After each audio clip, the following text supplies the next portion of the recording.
मैं खाऊं, गर्भ को धारण करूंगी और मुझे नाना प्रकार के नियमों का पालन करना पड़ेगा। समय से उठना पड़ेगा, कम भोजन करना पड़ेगा। और मैं दुष्ट औरत, वो नित्य प्रति शाम को जब तक वो झगड़ा नहीं करती थी अपने पड़ोसन से, तब तक उसके आत्मा को शांति नहीं मिलता था। इतनी दुष्ट औरत थी धुंधली। तो उसको ये लगा कि यदि मैं इस फल को खा लूंगी और गर्भ को धारण कर लूंगी तो मैं ये जो झगड़ा लड़ाई करती हूं ये मैं नहीं कर पाऊंगी। कम भोजन करूंगी, कमजोर हो जाऊंगी, बच्चे को उत्पन्न करूंगी, शरीर जर्जर हो जाएगा। नाना प्रकार की बात सोचती, तब तक उसकी बहन उसके घर चली आती है। उसके बहन के पेट में एक बच्चा पल रहा होता है। वो पूछती है, हालचाल बहन, क्या हालचाल है? धुंधली सब कुछ अपने बहन को बताई देती है कि ऐसी ऐसी बात है, देखो ये तुम्हारे जीजा हमें फल लाल कर दिए और कह रहे हैं कि इस फल को खाओगे पुत्र की प्राप्ति हो, हम खाना चाहते। बहन कही कि घबराओ मत, ये जो मेरे पेट में बच्चा है ये तुम ही समझना, ये तुम्हारा ही है, ये मेरा नहीं है। और मैं तुमको वचन देती हूं कि ये बच्चा जैसे उत्पन्न होगा मैं तुम्हारे घर लाके दे दूं। अच्छा, तो ये फल क्या होगा? तो आत्मदेव महाराज के घर एक गैया थी, जिस गैया का कोई बछड़ा नहीं होता था। अब वो फल उठा करके धुंधली ले जा करके गैया को खिलाई। महाराज इधर गैया के पेट में भी एक बच्चा पलने लगा और जैसे उधर धुंधली की बहन का पुत्र हुआ, ला करके चोरी चोरी धुंधली को दे। इधर आत्मदेव को पता चला कि हमारा पुत्र हुआ है। खूब धूमधाम से बधाइयां बजवाए, खूब धूमधाम से ब्राह्मणों को बुलवाए, मिष्ठान वितरित करवाए, अन्न दान दिए, नाना प्रकार की रस्मों को पूरा किए। कुछ ही दिन बाद एक गैया का बालक उत्पन्न हुआ और सुंदर स्वर्ण श्याम रंग में बालक उत्पन्न हुआ। हो गैया बछड़ा उत्पन्न नहीं की, बालक उत्पन्न की, जिनका नाम क्या पड़ा? साक्षात भगवान अवतार लिए, अंश अवतार, जिनका नाम पड़ा गोकर्ण भगवान। प्रेम से बोले गोकर्ण भगवान की जय। गोकर्ण नाम इसलिए पड़ा कि उनका जो कान था, जो कर्ण था, ये गाय के बछड़े के समान, बस वही एक गाय के बछड़े का मिला, बाकी पूरा शरीर जो था मानव तन का। उनका नाम गोकर्ण पड़ा। अब हुआ कि जो धुंधली का बच्चा था, अभी हुआ कि इसका नामकरण हो। ब्राह्मण आए तो धुंधली झगड़ा कर कह रही है कि यदि मेरा नाम धुंधली है तो मेरे पुत्र का नाम धुंधकारी होना चाहिए। अच्छा, देखिए जो दुष्ट है ना वो हर समय दुष्टपना ही करता है, चाहे भजन हो चाहे सत्संग हो। ये बहुत परम सौभाग्य और ये भगवत कृपा होती जो बहुत स्नेह से भगवान की कथा में बैठ करके, भगवान के प्रवचन में बैठ करके, भगवान के भजन में बैठ करके, भगवान की पूजा में बैठ करके भगवान को याद करे। ये वो जीव परम सौभाग्यशाली है। यहाँ बैठ करके ये याद आ रहा है, अभी तो घर आए, रूम का पंखा चलता होगा, उसको तो बंद किए ही, जल्दी चले नहीं तो रूम का पंखा जल जाए। आए हम तो गैया को बांधे ही नहीं, गैया खूंटे पर उसी तरह से छटपटाती हो, जल्दी चलें।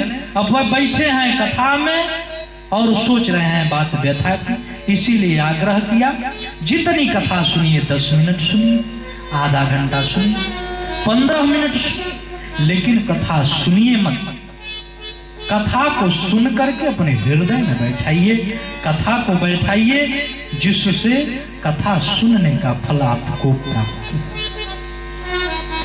धुंधली कहती है कि मेरे पुत्र का नाम धुंधकारी होना चाहिए। अब भैया ब्राह्मणों को क्या करना पड़ा हो तो बिना पतरे का नामकरण करना पड़ा। अब पतरा में मिलेगा तब ना नाम रखा जाएगा। आज इधर से फरमाइश आ गई कि इसका नाम होना चाहिए तो धुंधकारी होना चाहिए। आप समझो भाई, तो कौन ब्राह्मण ऐसा है जो अपना कपार नोचवाएगा बैठ भाई? ठीक है, हरी इच्छा जैसा कहो उसका नाम रख। तुम्हारा बालक जोई राम सोई राम, तुम्हारा इच्छा है धुंधकारी, सो हमने नाम रख दिया, तुम्हारे पुत्र का नाम क्या होगा? धुंधकारी। अब देखिए दोनों बच्चे बड़े हुए तो गोकर्ण पंडितो ज्ञानी धुंधकारी महाखल। गोकर्ण भगवान महाविद्वान हुए तो धुंधकारी महादुष्ट हुआ। नाम का प्रभाव पड़ता है। धुंधकारी का हुआ महादुष्ट हुआ। क्यों महादुष्ट हुआ, इस पर विचार करिए। जैसे जैसे बड़ा हुआ वो केवल अनर्गल कार्य करता था, चोरी डकैती बदमाशी। अंत में इन सब दृश्य को देख करके आत्मदेव महाराज का हृदय द्रवित हो गया और अंत में देखिए वही बात, आत्मदेव महाराज बहुत दुखी हुई। किसी दिन परेशान थे पुत्र की प्राप्ति के लिए, आज परेशान है पुत्र से। किसी दिन पुत्र को प्राप्त, पुत्र को अपने पास बुलाने के लिए, अपने पास रखने के लिए, अपने पास जन्म देने के लिए परेशान थे, याचना कर रहे थे, अपने जान को न्यौछावर कर रहे थे। आज अपने जान देने जा रहे हैं, किसके लिए, अपने पुत्र के लिए। देखिए कितनी विकट स्थिति। कुछ ही समय में समय का ऐसा परिवर्तन हुआ, संत की बात सिद्ध हो गई। संत जी कहे कि जो सुख तुम्हें सत्संग भजन भगवान के चरणों में मिलेगा, वो सुख कभी तुम्हें पुत्र नहीं दे सकता। आज के समय में ये मैं दावा के साथ कह सकता हूं मेरे माई बाप कि वह पिता परम सौभाग्यशाली पिता है जिसका पुत्र आज के समय में आज्ञाकारी है। आज के समय में जिसका पुत्र आज्ञाकारी है, इस कलिकाल में वो पिता धन्य है, धन्य है उसका जीवन। अवश्य वो अपने जीवन में कोई ऐसा सदकर्म अवश्य किया होगा जिसका फल आज पुत्र रूप में मिल रहा है। विषय तो धुंधकारी से परेशान हुए कौन, आत्मदेव। एक दिन ये समय था कि वही आत्मदेव पुत्र प्राप्ति के लिए प्राण दे रहे थे, आज उसी पुत्र के लिए आज जा रहे हैं अपना प्राण त्यागने। तो गोकर्ण महाराज बुलाते हैं और समझाते हैं, पिताजी इस शरीर का कोई मतलब नहीं है। ये जो तन आप देख रहे हैं पिजड़ा है, इस पिजड़े से जब तोता निकल जाएगा ना तो इस पिजड़े का कोई मतलब नहीं रह जाएगा। अच्छा, आत्मदेव जी महाराज देखिए, इसीलिए कहा जाता है गुरु जो होता है, गुरु होता है। यहां पर गोकर्ण महाराज अपने पिता के गुरु बने। गोकर्ण महाराज किसके गुरु, अपने पिता आत्मदेव के उपदेश देते हैं और गोकर्ण महाराज के उपदेश पर आत्मदेव वन को जाकर के और भगवान के चरणों से जुड़ जाते हैं और अंत में भगवान को प्राप्त कर जाते हैं। इधर कथा, धुंधकारी इतना चोरी बदमाशी करने लगता है, इतना चोरी बदमाशी करने लगता है कि इनकी मां तंग आ जाती है। किसकी, तो धुंधकारी, और जा करके कुएं में कूद करके अपनी आत्महत्या कर लेती।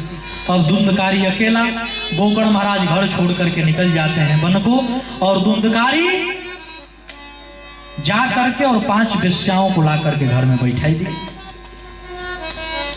और जाता था चोरी करके लाता था, वेश्याओं को खिलाता था पिलाता था। वेश्याओं के दिमाग में एक दिन विचार आया कि रोज रोज चोरी करके लाता है, किसी दिन ये बात राजा को पता चल जाएगी, राजा हमें भी इसके साथ दंडित करेगा, तो राजा हमें दंडित करे इससे पहले हम इसे दंड दे दें। वो 4-5 वेश्याएं मिल करके और धुंधकारी के मुंह में हाथ पैर खटिए पर बांध करके, चरपाई पर बांध करके और मुंह में आग के अंगारे डाली। उसके बाद गर्दन दबा करके मार दी। किसको, धुंधकारी। धुंधकारी महा पापी हुआ, महादुष्ट और महाप्रेत बना। जब ये बात गोकर्ण भगवान को पता चली, गया जी में श्राद्ध कराए, इसके बाद भी धुंधकारी तरा नहीं। गोकर्ण महाराज अपने घर को आए बहुत दिनों बाद, तो घर में जैसे रात को सोए थे तो कभी भैंसे की आवाज, कभी सुअर की आवाज, तो कभी नाना प्रकार के जीव जंतुओं की आवाज आने लगी। पूछे तुम कौन हो? आवाज आई कि भैया अहम तुदियो भराता धुंधकारी नाम, भैया हम आपके अनुज हैं, भाई हैं, मेरा नाम धुंधकारी है। गोकर्ण महाराज के भैया मैं तुम्हारा श्राद्ध करा दिया, अभी तुम तरे नहीं। धुंधकारी कहा भैया मैं 2 नंबर का शैतान नहीं, मैं 1 नंबर का शैतान हूं, इतना जल्दी तरने वाला नहीं। अच्छा ठीक है भाई, तो तुम्हारे लिए क्या किया जाए? तो भैया कोई एक माध्यम करिए जिससे मेरी मुक्ति बन जाए। गोकर्ण भगवान बहुत परेशान हुए। सूर्य को साक्षी मान करके, सूर्य भगवान को गुरु मान करके उनका आवाहन करके और उनसे पूछे कि इसका क्या उपाय है। तो सूर्य भगवान उपदेश दिए कि दिव्य श्रीमद् भागवत कथा का आयोजन आप करिए और उसी आयोजन में धुंधकारी आएगा और 7 दिन की कथा सुनेगा और सुन करके तर जाएगा। दिव्य श्रीमद् भागवत कथा का आयोजन हुआ। दूर दूर से साधु संत महात्मा उपस्थित हुए। कथा प्रारंभ हुई। एक 7 गांठ का बांस रखा हुआ था। तो भाई धुंधकारी बना था तो कौन सा प्रेत बना था? जो हवा के रूप में बवंडर चलता है, जो हवा के रूप में आप लोग देखे होंगे गर्मियों के दिन में गोलाकार में बहुत तेज से हवा चलती है तो गोलाकार में जो बीच में पड़ता है उसको उड़ा ले जाती है ऊपर की तरफ। ऐसा आप लोग देखे हैं, जिसका नाम बवंडर लोग कहते हैं हमारे क्षेत्र। वही प्रेत बना था, हवा के रूप में आया और उसी गांठ में प्रवेश किया। प्रथम दिवस की कथा खत्म हुई। प्रथम गांठ फटा, विग्रह हुआ।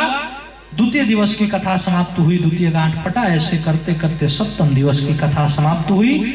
उस बांस के 7 गांठ फटे और उसमें से सुंदर नर रूप में श्याम वर्ण में धुंधकारी प्रकट हुआ और गोकर्ण महाराज की स्तुति की, प्रणाम किया। धन्य हो भैया, आज मैं तर गया धुंधकारी, आपकी जय है।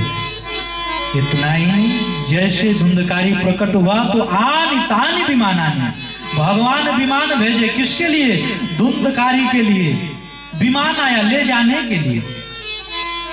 गोकर्ण महाराज परेशान हो गए। पार्षदों से बोले भैया रुको, ये गाड़ी इतना जल्दी लेकर के आए और इसी को बैठा करके क्यों ले जा रहे हैं? अरे ये अकेले कथा थोड़ो नहीं श्रवण किया, इतने साधु संत महात्मा इतने लोग कथा श्रवण किए। विमान तो सबके लिए आना चाहिए, इसी के लिए विमान क्यों आया?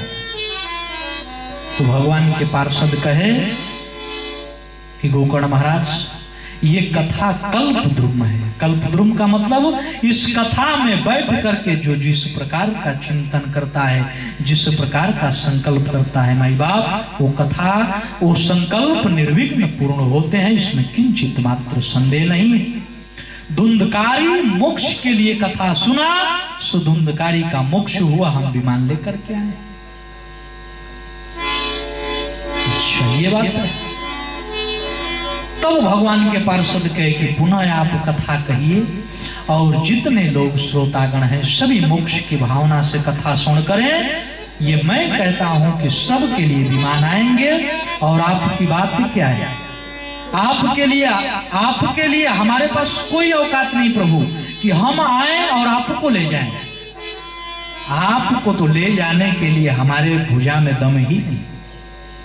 आपको ले जाने के लिए साक्षात हमारे परम पिता परमेश्वर आएंगे और अपने साथ आपको लेकर के अपने धाम को जाएंगे। पुनः कथा का आयोजन हुआ। सभी श्रोता बंधु मुक्ति की भावना से कथा श्रवण किए और जितना श्रोता उतने विमान आए और सभी श्रोता विमान पर बैठ करके भगवान के धाम को गए। अंतो गत्वा स्वयं भगवान आए और लेकर के किसको गए? तो गोकर्ण महाराज जी को लेकर के गए। गोकर्ण महाराज जी गोलोक के वासी हुए। प्रेम से बोले गोकर्ण भगवान की जय। अब देखिए ये कथा आज विश्राम लेगी, समय भी अधिक हो रहा है। ये कथा सूत जी महाराज सौनक जी को जब सुनाए तो कहे कि ये कथा मैं महात्मा बताया। ये कथा की महात्मा है, ये हमारी कथा है जिसको श्रवण मात्र से बड़े पापी भी तर गए। तो सौनक जी अभी और कथा है, मैं आपको सुनाऊंगा। आज की कथा सूत जी महाराज विश्राम वहां करते हैं नैमिषारण्य में और हम लोग इस बलेथा ग्राम में इस कथा को विश्राम देंगे। आप लोग बहुत प्रेम के साथ कथा श्रवण किए, इसके लिए बहुत बहुत साधुवाद। आप लोग कथा बहुत प्रेम से श्रवण किए। ये मुझे उम्मीद है कि कथा में आप लोग नहीं बैठे, कथा को अपने अंदर बैठाए हों। कथा में रीति प्रीति सबकी नहीं होती, मैंने पहले ही कह दिया।